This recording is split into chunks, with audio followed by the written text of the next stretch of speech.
some of the symbols that commonly represent the individual in symbolic representations are, well, and also conceptual representations are ego, consciousness, the trickster, Bugs Bunny is a good example of a trickster, the fool, the hero, the coward, spirit as opposed to matter or as opposed to dogma, the son of the unknown, and the son of the king.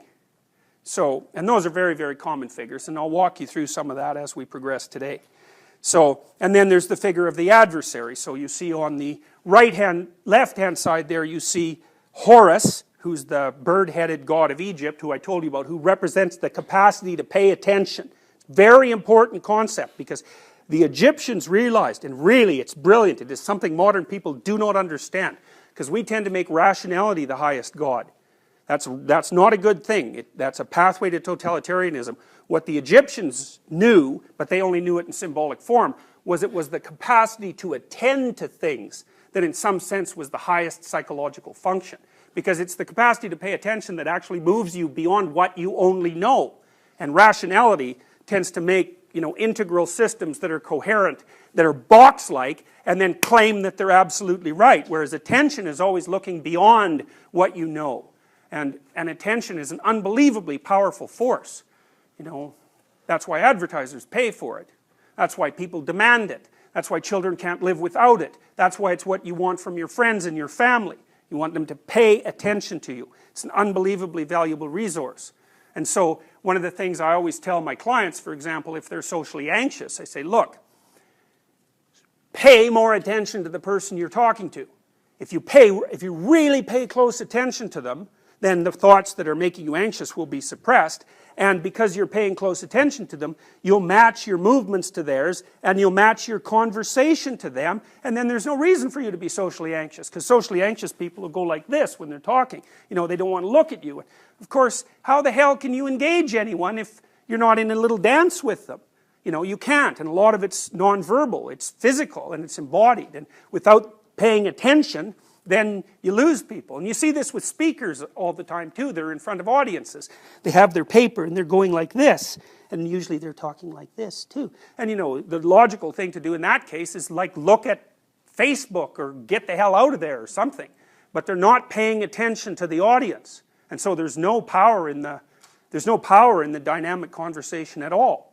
So anyway, so there's Horus, and then there's the guy on the right there is Set, and he's like the precursor of the Christian representation of Satan. In fact, the name Satan seems to have been a transformation of the name Set. And Set is actually, he's like the god of totalitarian possibility, because in Egyptian mythology, he represents the evil brother of the rightful king, who's always plotting to overthrow the rightful king.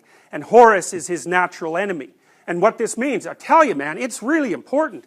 So I have in my clinical practice frequently people who are stuck in the middle of absolutely moronic bureaucracy. So I can give you an example of this. I just love this.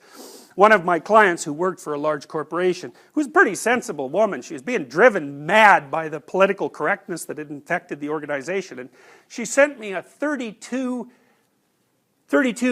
email letter exchanges that were circulating around the word flip chart. I don't know if any of you have heard the flip chart controversy, but it's pretty mind-bogglingly moronic. And so the deal was that somebody, you know what a flip chart is, right? It's one of those paper pads that you flip paper over. Well, it turns out, hypothetically, that flip is a pejorative term for Filipinos. And so they believed that the flip chart phrase was no longer acceptable because it was potentially offensive to Filipinos, although I bet they would have had to vacuum up the whole planet to find one Filipino who actually cared whether or not someone called that a flip chart. And that person would have had plenty of problems that were worse than that.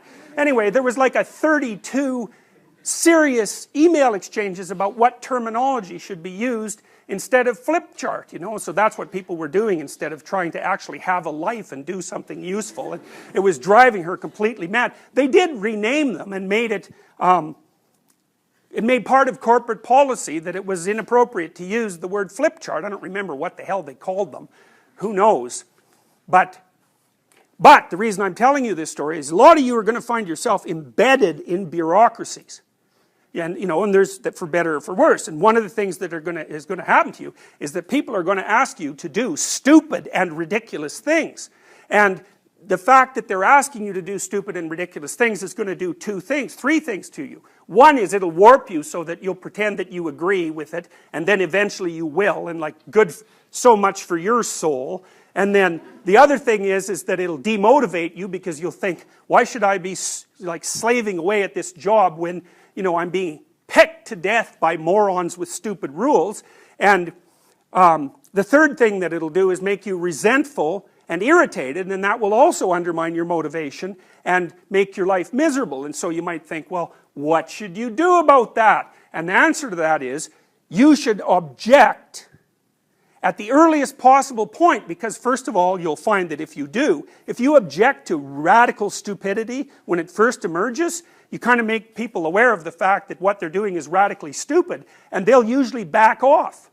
And so then they won't torture you to death.